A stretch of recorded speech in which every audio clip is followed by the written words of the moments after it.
Press council के chairman justice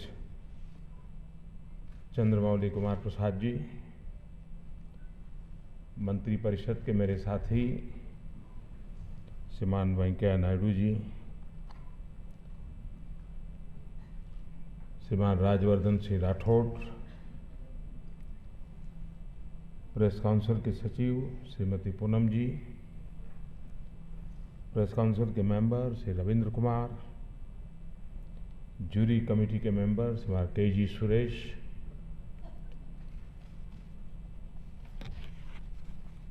और सभी विचार और कलम के धनी भाई और बहनों, आज जिन महानुभावों का सम्मान हुआ है, सत्कार हुआ है, उन सबको मैं हृदय से बधाई देता हूं और बहुत बहुत शुभकामनाएं देता हूं।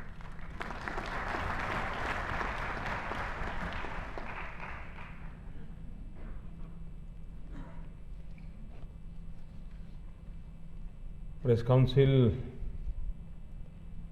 50 वर्ष पूर्ण हो रहे हैं,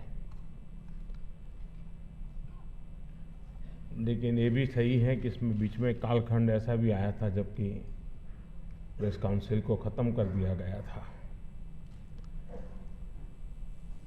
इसलिए हो सकता है कि इस कालखंड को जोड़ करके करें तो आपको फिर 2 साल के बाद दोबारा एक बार 50 साल मनाने के बाद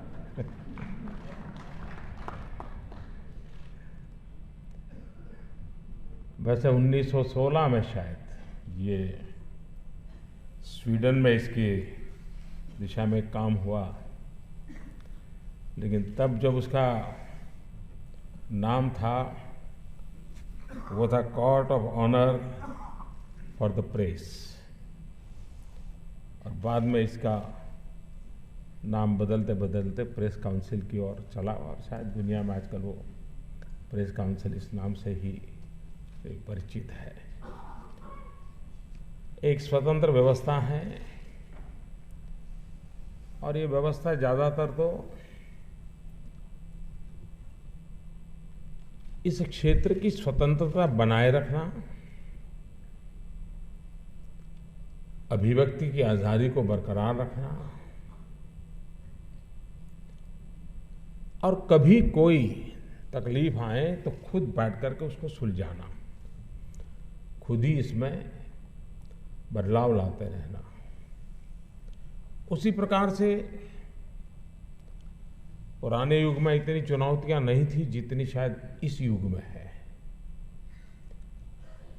बहुत ही वरिष्ठ जो पत्रकारिता से जुड़े हुए लोग हैं, उनके पास सोचने का समय रहता था। जब वो अपना रिपोर्ट फाइल करके शाम को घर लौटते थे, तब भी दिमाग में रहता था कि मैंने आज रिपोर्ट फाइल की है, कल छप पे आएगी, शायद ये शब्द ठीक नहीं रहेगा। तो फिर घर जाके वो कोशिश करते थे, डेस्क के जो चीफ होंगे उसको कांटेक्ट करना या एडिटर को कांटेक्ट करना। मैं लिख करके आया था लेकिन शायद ये शब्द ठीक नहीं रहेगा, लगता है ये शब्द अच्छा रहेगा। उस समय उसका टेलीफोन कम्युनिकेशन भी नहीं था। कभी वो वापस चले जाते थे रात को भी, और पेज निकलने के समय भी जाकर के, अरे भाई कुछ देखो ये ना हो तो है। उसके पास एक लिखने के बाद भी सुबह छपने तक उसके मन पर एक दबाव रहता था, चिंता रहती थी कि मैं जो रिपोर्ट करके आया हूं या जो मैं लिख करके आया हूं, कल निकलेगा तो उसके क्या क्या प्रभाव होंगे। मेरा शब्द ठीक था कि नहीं था, मेरा ये हेडलाइन में बनाने की कोशिश का उचित है, और उसको सुधार के लिए कोशिश भी करता था। आज जो लोग हैं उनके पास ये अवसर ही नहीं है। इतनी तेज गति से उसको दौड़ना पड़ रहा है, खबरों की भी स्पर्धा है, उद्योग गृहों की भी स्पर्धा है। ऐसे में उसके सामने बड़ा संकट रहता है कि भाई फिर जो बोलने वालों के लिए जो बोल दिया, दिखाने वालों के लिए जो दिखा दिया, और छपने वाला छपते थे कि तो पहले, अब उनको अभी ऑनलाइन मीडिया चलाना पड़ रहा है। यानी इतना तेजी से बदलाव आया है। इस बदलाव की स्थिति में इस प्रकार के इंस्टीट्यूशंस कैसे इन सबको मददरूप हो, उनकी कठिनाइयों को कैसे दूर करें। सीनियर लोग बैठ करके नई पीढ़ी के लोगों को किस प्रकार से उपयोगी होना को कोई मैकेनिज्म तैयार हो, क्योंकि ये ऐसा क्षेत्र है, उस क्षेत्र को महात्मा गांधी कहते थे कि अनियंत्रित लेखनी ये बहुत बड़ा संकट पैदा कर सकती है। लेकिन महात्मा गांधी ये भी कहते थे कि बाहर का नियंत्रण तो तबाही पैदा कर देगा, और इसलिए बाहर के नियंत्रण की कल्पना उस समाज को आगे ले जाने वाली कल्पना हो ही नहीं सकती। स्वतंत्रता, उसकी अभिव्यक्ति, उसकी आजादी, उस प्रिंसिपल को पकड़ना, लेकिन साथ साथ अनियंत्रित अवस्था, हम कितने ही तंदुरुस्त क्यों न हो, फिर भी मां कहती है, कह रहे भाई थोड़ा कम खाओ या ये मत खाओ। कोई मां दुश्मन नहीं है, लेकिन वो मां घर में है इसलिए कह रही है। बाहर वाला कहेगा तो तुम कौन होता है मेरी तबीयत की चिंता करने वाले? मैं हूं। और इसलिए ये व्यवस्था ऐसी है कि जो परिवार में ही संभलनी चाहिए।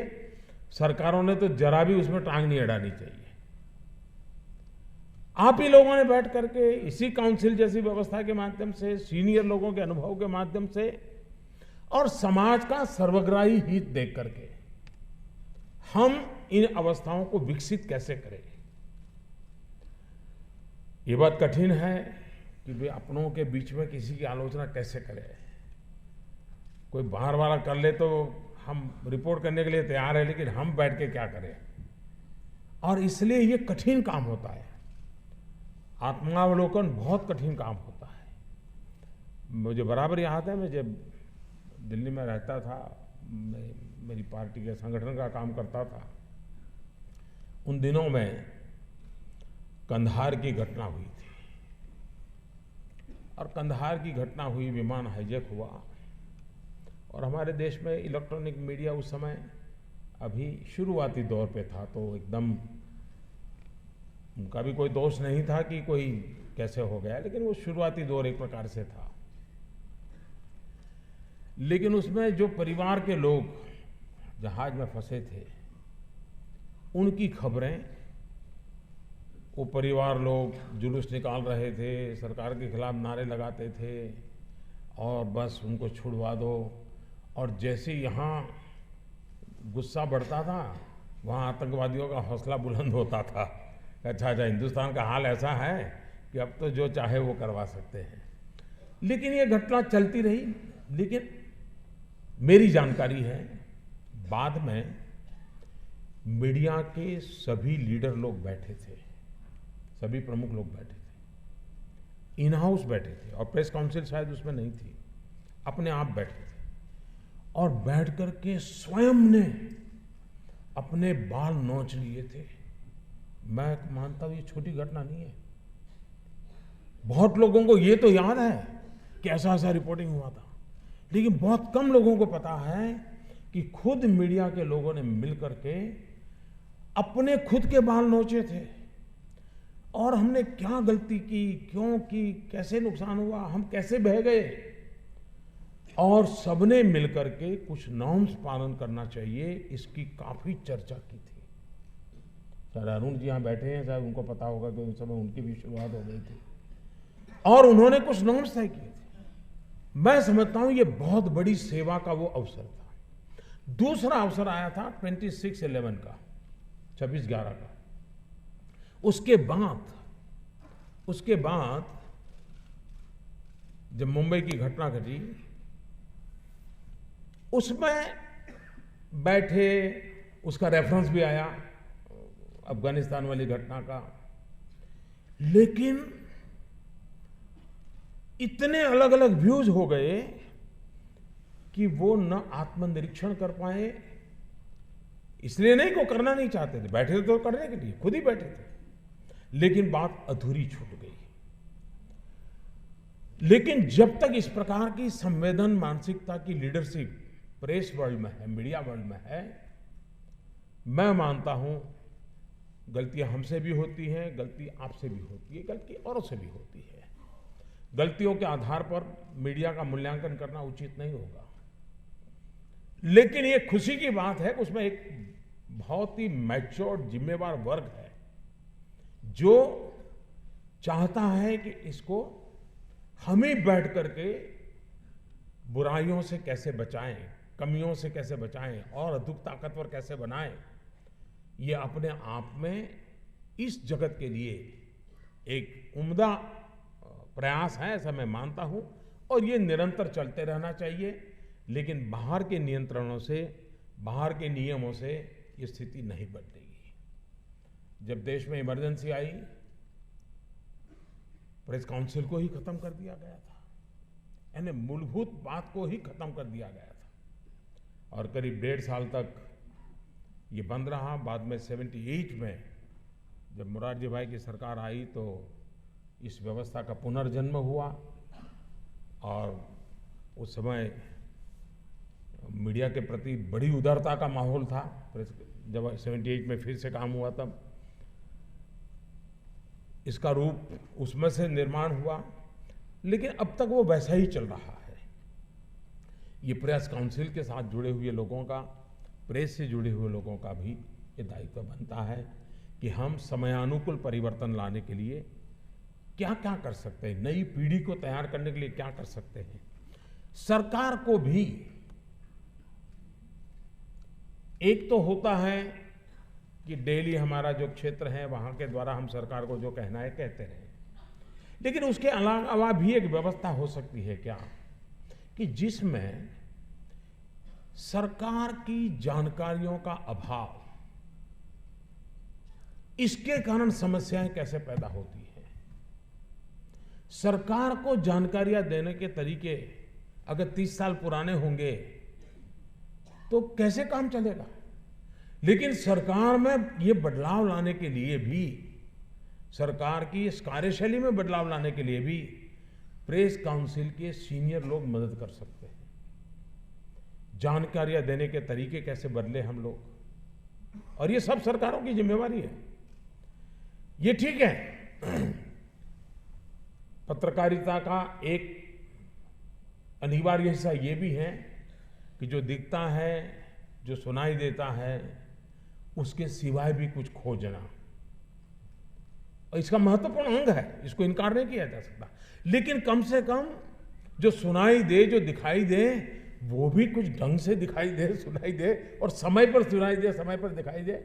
ये जिम्मेवारी प्रमुखतया सरकार में बैठे हुए लोगों की है। लेकिन ये मैं देख रहा हूं कि इस कम्युनिकेशन गैप को, क्योंकि हर बार मेरी पत्रकार जगत के मित्रों से दोस्ती बहुत पुरानी रही है, उनका ये हमेशा, अरे भाई कुछ पता ही नहीं चल रहा है क्या हो रहा है। ये ठीक है, उसको 10% जानकारी चाहिए, 90 तो फिर वो अपना कहीं से पहुंच जाएगा, ले आएगा। उसको सिर्फ पता चलना चाहिए, अच्छा ये हो रहा है, तो बाकी में पहुंच जाएगा। उसकी शिकायत उस पहले वाले 10% की है। लेकिन दुर्भाग्य ये भी है, फिर सरकारों में भी सिलेक्टिव लीकेज का शौक हो जाता है। दो अच्छे प्रिय लगते हैं, जरा सरकार की वाह वाह के उसको जरा खबर दे दो। ये ऐसी सरकार की भी बुराइयां, कमियां, या कहीं कहीं नॉन सीरियस एटीट्यूड, ये भी बदलाव की जरूरत मांगता है। प्रेस काउंसिल में ऐसी भी अगर कुछ चर्चाएं होती है और सरकार के सामने रखा जाए, सरकार कर पाए नहीं कर पाए वो मैं नहीं कह सकता हूं, लेकिन कम से कम ये भी तो होना चाहिए भी आप, हम मीडिया वालों को तो सुबह उठते ही आप लोगों की शिकायत रहती है, लेकिन हमारी शिकायत भी तो सरकार सुने। ये टू वे चैनल अगर हमारी जीवंत होती है तो बदलाव की जो अपेक्षाएं हैं, दोनों तरफ अपेक्षाएं हैं, और उसका लाभ जनता को मिलना चाहिए। उसका लाभ किसी पार्टी इन पावर को या पर्सन इन पावर को नहीं मिलना चाहिए। जो भी बेनिफिट है वो जनता को जाना चाहिए, जो भी बेनिफिट है वो भविष्य को जाना चाहिए, उज्जवल भविष्य के लिए नींव डालने के लिए होना चाहिए। ये अगर हम कर पाते हैं तो ऐसे इंस्टीट्यूशंस, ऐसे अवसर बहुत काम आते हैं और उस अवसरों का हमने उपयोग करना चाहिए।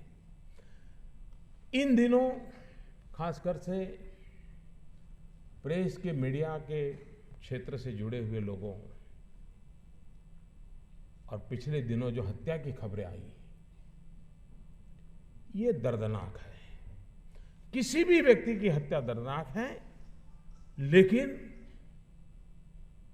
मीडिया वाले की हत्या इसलिए हो कि वो सत्य उजागर करने की कोशिश करता था, तब वो जरा अति गंभीर बन जाती है, अधिक चिंताजनक बन जाती है। जब हम मुख्यमंत्रियों की एक मीटिंग मिली थी, तब भी मैंने आग्रह से इस विषय को रखा था कि हमने सिर्फ हम आज़ादी के पक्षकार हैं, हम स्वतंत्रता के पक्षकार हैं, ये हमारे सिद्धांतों को हम कहते रहे, इसे इनफ नहीं है। हम सरकारों का दायित्व बनता है कि ऐसे लोगों के साथ जो भी गलत आचरण होता है उनको न्याय मिलना चाहिए, उनकी सुरक्षा की चिंता होनी चाहिए और ये सरकारों की प्रायोरिटी के लिस्ट में होनी चाहिए। वरना सत्य को दबाने का ये दूसरा अति भयंकर तरीका है।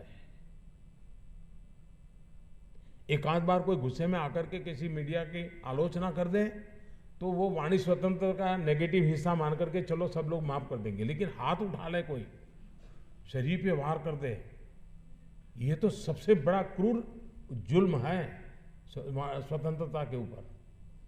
और इसलिए सरकारों को भी इस विषय में उतना ही संवेदनशील होना, उसकी प्रायोरिटीज को लेगा, ये बहुत आवश्यक है। जो खुशी की बात है कि आज हमारे अड़ोस पड़ोस के देशों के महानुभाव भी हमारे बीच में हैं, क्योंकि एक प्रकार से हम आज वृत्त जगत, उसका प्रभाव की कोई सीमाएं नहीं रही है, ये बहुत तेजी से ट्रैवल कर रही है। कोऑर्डिनेटेड एफर्ट जितना होता है उतना लाभ होता है। नेपाल में के भूकंप की खबरों ने पूरे हिंदुस्तान को नेपाल के लिए दौड़ने के लिए प्रेरित किया था, लेकिन किसी और के देश की खबर है, चलो है खबर, ऐसा ही रहा होता तो शायद हिंदुस्तान में जितनी तेजी से नेपाल को मदद पहुंचने का हुआ वो शायद समाज पूरा नहीं हिलता, कि वो पता ही नहीं चलता। लेकिन जैसी नेपाल की खबरें आई और हिंदुस्तान के मीडिया ने नेपाल के लोगों की तकलीफ की बात हिंदुस्तान के लोगों को पहुंचाई और सारे देश में नेपाल के लिए कुछ करना चाहिए, इसका माहौल बना, मानवता का एक बहुत बड़ा काम हुआ। तो ये आज हमारी सीमाएं रही नहीं हैं। इस प्रकार से हम एक दूसरे को पूरक बने, एक दूसरे की मदद करें, इससे भी एक पूरे इस भूभाग में एक सहयोग का माहौल, इस प्रकार से मिलन से कुछ वेरीफाई करना है तो बड़ी आसानी से वेरीफाई हो जाता है। कभी कभार हर एक के कोई प्रतिनिधि तो हर देश में होते नहीं है, लेकिन कांटेक्ट होते हैं तो बात करके पूछ लेते, भाई सुना है भी, जरा बताइए ना, तो कहेगा भाई मैं एक आध घंटे में बता देता हूँ, देखता हूँ, मैं मेरा कोई 2-3 सोर्स है, मैं कोशिश करता हूँ। लेकिन आवश्यक है कि इस प्रकार का हमारा कोऑर्डिनेशन जितना बढ़े और खास करके हमारे पड़ोस के देशों के साथ जहाँ हमारा मित्रता का व्यवहार बहुत अधिक है, सुख दुख के हमारे साथी हैं, उन सब के लिए हम जितना जोड़ करके चलेंगे तो हो सकता है कि इस पूरे भूभाग के लिए और विश्व में भी एक सकारात्मक छवि बनाने में ये हमें काम आ सकता है। एक तंदुरुस्त स्पर्धा समाज जीवन में बहुत आवश्यक हो गई है और हेल्दी कंपटीशन को कैटलिक एजेंट के रूप में मीडिया बहुत बड़ी सेवा कर सकता है। इन दिनों आपने देखा होगा, इंडिया टुडे ने तो बहुत पहले शुरू किया था, राज्यों के बीच वो रेटिंग करते थे कि कौन राज्य किसमें क्या परफॉर्म कर रहा है। वो धीरे धीरे राज्यों के लिए वो एक बेंचमार्क बनने लगा कि भाई चलिए हम भी कुछ इन 4 चीज़ों में पीछे हैं, हम आगे बढ़ें, हम करें। एक सकारात्मक कंट्रीब्यूशन रहा। इसने एक हेल्दी कंपटीशन का वातावरण बनाया। इन दिनों मीडिया के द्वारा, जो कि उनके क्षेत्र का विषय नहीं है, सफाई को लेकर के अवार्ड देना, सफाई को लेकर के लोगों को सम्मानित करना, सफाई को लेकर के जूरी बना करके इलाके में जाना, ये मीडिया के द्वारा हो रहा है, सरकार के द्वारा नहीं हो रहा है।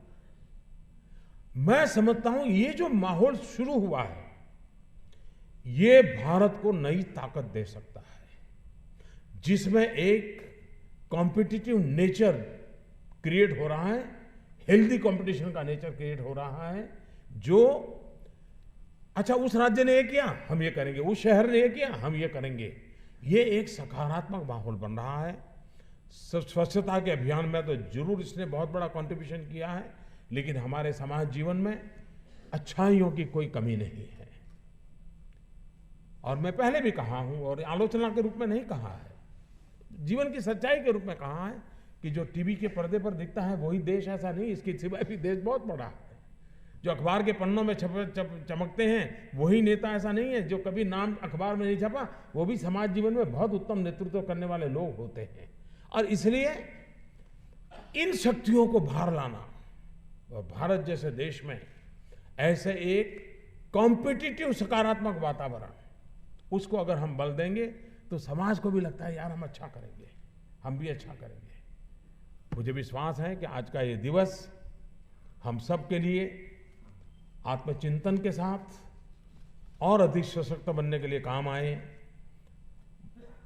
मानवीय मूल्यों की रक्षा करने के लिए काम आए, भारत की भावी पीढ़ी के लिए हम ऐसी नींव को मजबूत करते चले जाएं जो भावी पीढ़ी को मानवीय मूल्यों की सुरक्षा के लिए सहज अनुभूति करा सके।